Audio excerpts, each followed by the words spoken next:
တက်တဲ့ဘုန်းကြီးတွေအလုံးမလုပ်ဘူးဆိုစာမတက်တဲ့ဘုန်းကြီးတွေအလုံးလုပ်ကြမယ်အဲ့ဒီကြမှာရှင်များတို့သွားပြီးမကြင်မနဲ့လုပ်နေနဲ့ရှင်များတို့တို့အလုံးလုပ်တာပုံစံမကြလို့အရေးပါတဲ့သူတွေအရာရောက်နေရှင်များတို့ကိုရေးပါတဲ့ထင်အရာရောက်အောင်လုပ်အရာရောက်ပြီဆိုရင်တော့ရှင်များတို့လုံးသမျှအောင်မြင်ပါပဲအဲ့ဒီကြရင်တို့တက်တဲ့ပုဂ္ဂိုလ်တွေကအရေးပါအရာရောက်သွားပြီဆိုသာနာကောင်းတယ်ဘို့အရေးပါတဲ့သူတွေအရာရောက်တော့နောက်ကလိုက်ဖြည့်ရှင်းရတာပြဿနာတက်ပြီးမှဖြည့်ရှင်းရတာကုစားနိုင်ဆိုဒဏ်ရာတော့ကြံတယ်သာနာအတွက်ဒဏ်ရာရတာရှင်များတို့ပြောလို့ညံ့လို့ဒီလိုအလုပ်ကောင်းကောင်းမလုပ်နိုင်သေးလို့ဒါကြောင့်အခုရှင်ဘုရားတို့စာခေါ်ပြီးတော့အတွေ့အကြုံတွေအတွေ့အမြင်တွေဖွင့်ပေးတယ်ဆိုတာရှင်ဘုရားတို့ရဲ့အရှင်ကိုယုံလို့ဗျာဆရာတော်ကလည်းအားကိုးခြင်းတယ်တပည့်တော်တို့ကလည်းဒါတွေအားကိုးခြင်းတယ်တန်ခါရဲ့အဓိကဂုဏ်ကြီးတွေဟာယောသားခြင်းအစယောသားရမယ်ဖြောင့်မတ်ရမယ်ဥဒိကျမှန်ရမယ်ယောသေးခန္ဓာအောင်ကျင့်ရအယောသေးခန္ဓာအောင်ကျင့်ဆိုတော့အလုံးမလို့ရင်ရှင်ဘုရားတို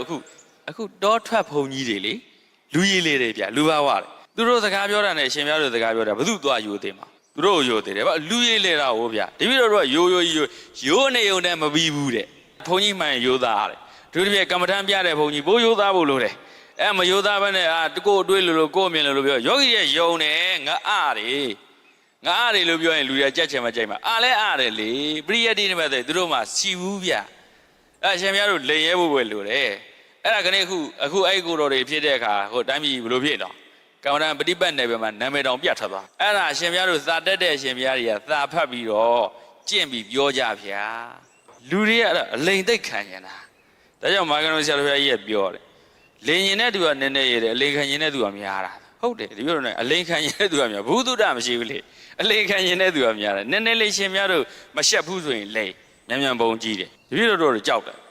်တယ်နော်ပါဠိကထက်တောင်ကြောက်စရာကောင်းရင်ကောင်းလိမ့်မယ်ဘာဖြစ်လို့ဆိုတော့ပါဠိကကိုယ်ပဲခံရတာလ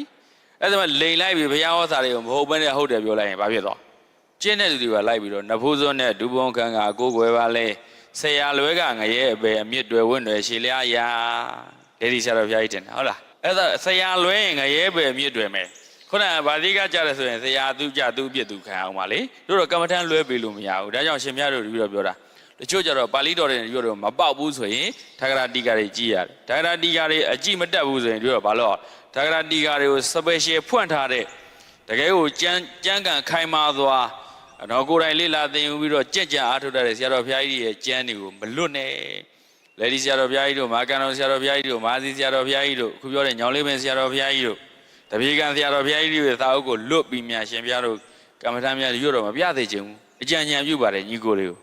အနေနဲ့ကြီးလို့ဒီတော့ရှောက်ရှင်တယ်ဗျအမိကိုရှိအောင်နေကြဗျဘုရားလွှဲရင်အမိကိုကဲပြီးနေနိုင်တဲ့သူမရှိဘူးဒါတော့မြတ်စွာဘုရားရှင်အမိကိုဘာဟုတ်သွားပြုတရားတော်ကိုနှလုံးသွင်းပြီးတည်တယ်ဆိုဟုတ်လားအဲ့တော့အမိကိုကဲပြီးနေလို့မရဘူးငါတက်မလို့နဲ့ဒါကြောင့်ဒီပြောတို့ကစာတက်ဖြစ်အောင်ဘာလို့အကိုကားတွေနဲ့စာပေထောက်ထားတွေနဲ့ပြောနိုင်ဆိုနိုင်ဖို့ကြိုးစားအယုသေးခန္ဓာအောင်ကျင့်ဆိုတာကြိုးစားအထောက်ထားမှရပြောတတ်ဆိုတတ်ဟုတ်လားသင်တတ်ပြတတ်သုံးမတတ်တာအဲ့ဒါအယုသေးခန္ဓာတာအရှင်မြတ်အဆုံးမပေးကြည့်ပါလားအဆုံးမကောင်သူတို့သဘောပေါက်အောင်တာဆုံးမပေးလိုက်ရင်တပည့်တော်ရှင်မြတ်ကြည်ညိုလိုက်တာဗျာတပည့်တော်ဆရာကောင်းတွေ့ပါပြီဗျာနဲ့ဒီလိုမျိုးရှောက်ကြမှာပေါ့ဗျာတကယ်လဲချင်းကပ်လာကြလိမ့်မယ်ဟုတ်လားဗျာနော်ဒါကြောင့်အယုသေးခံထိုက်အောင်ကျင့်ဆိုတာတာဝန်ကြီးအဲ့ဒီ၄ခုလုံးကတပည့်တော်တို့အကြောင်းတရား၄ပါးလို့ဆရာတော်ဖွင့်တယ်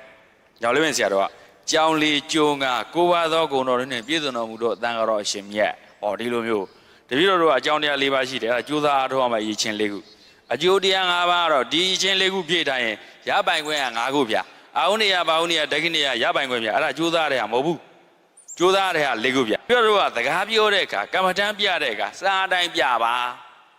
အတွေ့အကြုံတွေနဲ့မပြပါနဲ့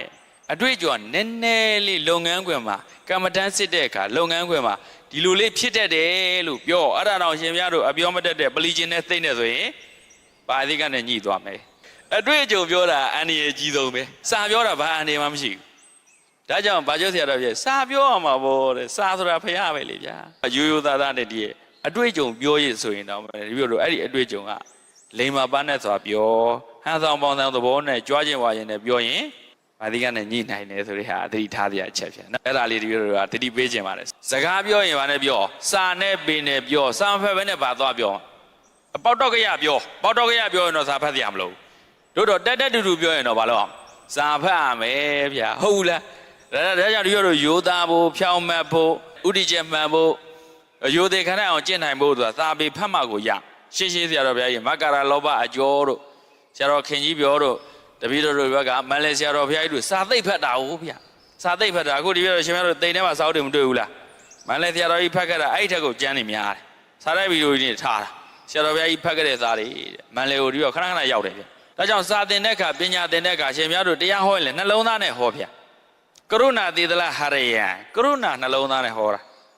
ညသောဗျာဖះဖြစ်အောင်ကြိုးစားတဲ့ရည်ရွယ်ချက်ကဘာရှိလို့ကရုဏာရှိလို့ကိမေဧကိနဒိနေနဗုရိတနာဓမ္မတတိနာသူ့ရဲ့နှလုံးသားကြီးကဘလောက်ကြီးလဲငါတယောက်တည်းလွတ်အောင်တော့ယုံမနေဘူးမတန်ဘူးပေါ့ကျန်တဲ့ပုဂ္ဂိုလ်တွေကို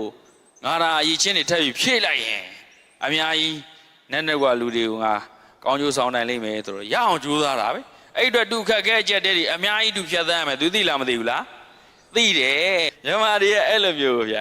အကုန်သိဆိုပြီးဆရာကြီးသိလို့ချင်ကြတာတကယ်သိလားဆိုတော့မေးလိုက်ရင်မသိဘူးအရှင်ဘုရားတို့ပြောနေတာမဟုတ်တော့မြန်မာတွေရဲ့ညင်ကိုပြောနေတာညင်ကတနိုင်ငံလုံးဒီတိုင်းဖြစ်နေတာနော်အဲ့ဒါကြောင့်နှုတ်တရားစာသလုံးဆိုတဲ့ဆရာသူပါရဂုမြောက်အောင်ပြောလို့ကြာကြာနာနာလေးလာသိယူပါဘုဒ္ဓခေတုစယံသိပ္ပံပရဟထေတုစယန္တနာလေးဗျာစာအုပ်ထဲကစာကိုစာဆိုတပည့်တော်အခန်းထဲကသားတွေအကုန်လုံးတပည့်တော်ပိုင်မှာပေါ့ပိုင်လား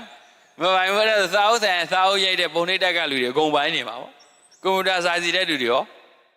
ကွန်ပျူတာစာစီတဲ့ပုံကိုယ်တွေကိုယ်တိုင်ကသာမဖတ်တော့တချို့အဲ့လိုတွေဖြစ်သွားနော်ဒါကြောင့်တက်ချင်သင်ရတယ်ဗျတော်ချင်လေးချင်းဆိုတာအဲ့ဒါပြောတာတက်ချင်သင်ရတယ်ရှင်ကမတက်ချင်တက်ချင်ပြီးတော့မသင်မဲနဲ့တော့ရှင်ကတက်ချင်လို့မရ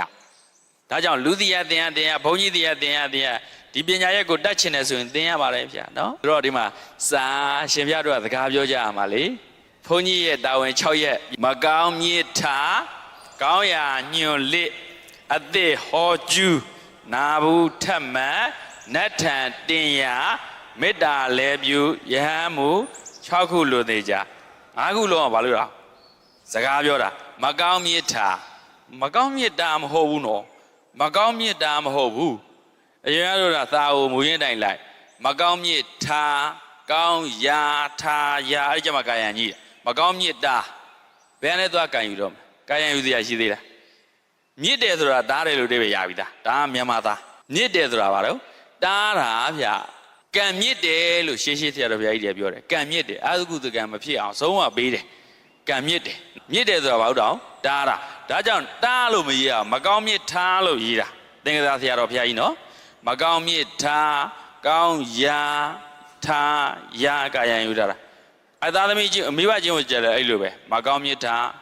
ကောင်းရာညွန်လက်အတက်တင်စီအဲ့ဒါလည်းအဲ့မှာထားပဲအခုဒီမှာမကောင်းမြစ်ထားကောင်းရာညွန်လစ်ဆိုတာလစ်ဟပြရွှေအိုးကြီးကိုပြသလိုပဲဆိုတော့ကောင်းရာညွန်လစ်ဆိုတာသုံးမပေးတာလစ်ဟပြဖွင့်ပြပေါ်လွင်အောင်ထင်ရှားအောင်တိတာမြင်တာအောင်ပြောတာလစ်တယ်လို့ပြောတာမြန်မာစကားတော်တော်ကျေတယ်တော့ဗျာနော်မကောင်းမြစ်ထားကောင်းရာညွန်လစ်အသက်ဟောကျူးအသက်ဟောကျူးဆိုတော့အရှင်များတို့တွေးကြုံဟောခိုင်းတယ်ဟုတ်လားမဟုတ်ဘူးတဲ့တရားကြီးတွေထက်မနေနဲ့အောင်နဲ့ပြောတာတပတ်လာလဲတာတပတ်လာလဲတာတစ်ခါလာလဲတာမလုံးနဲ့အောင်လို့ပြောတာအသက်လေးလည်းပြောအောင်နဲ့ဟုတ်လားတရားအသက်တွေသိတရားတွေမရှိဘူးလားအသက်ဟောကျူးနာဘူးထက်မှန်တကယ်လေးနေတဲ့ဟာတွေမဂ္ဂင်၈ပါးဘဏ္ဍခါဟောမဂ္ဂင်၈ပါးလွတ်ဟောလို့ရသစ္စာတွေပါလွတ်ဟောလို့ရဘယ်ရမှာတော့နာဘူးတဲ့တရားတွေကိုတစ်ခါနဲ့တစ်ခါသဘောပေါက်တာပို့ပြီးတော့သဘောပေါက်သွားဘူးလို့လေအဲ့ဒါကြောင့်ဒါထက်ခါပြောပြရနာဘူးထက်မှနတ်ထန်တင်ရာကောင်းတဲ့ကုသိုလ်ကောင်းမှုတွေလုပ်ရင်တော့ကောင်းတဲ့သူဂတိချမ်းသာတွေရောက်မှာပေါ့အဲ့ဒီအဆုံးအမတွေပေးဆို5ခုလုံးကဘာလို့อ่ะစကားပြောတာပြောစကားပြောတော့ဘာနဲ့ပြောစာနဲ့ပေနဲ့ပြောလို့ပြောချင်တာ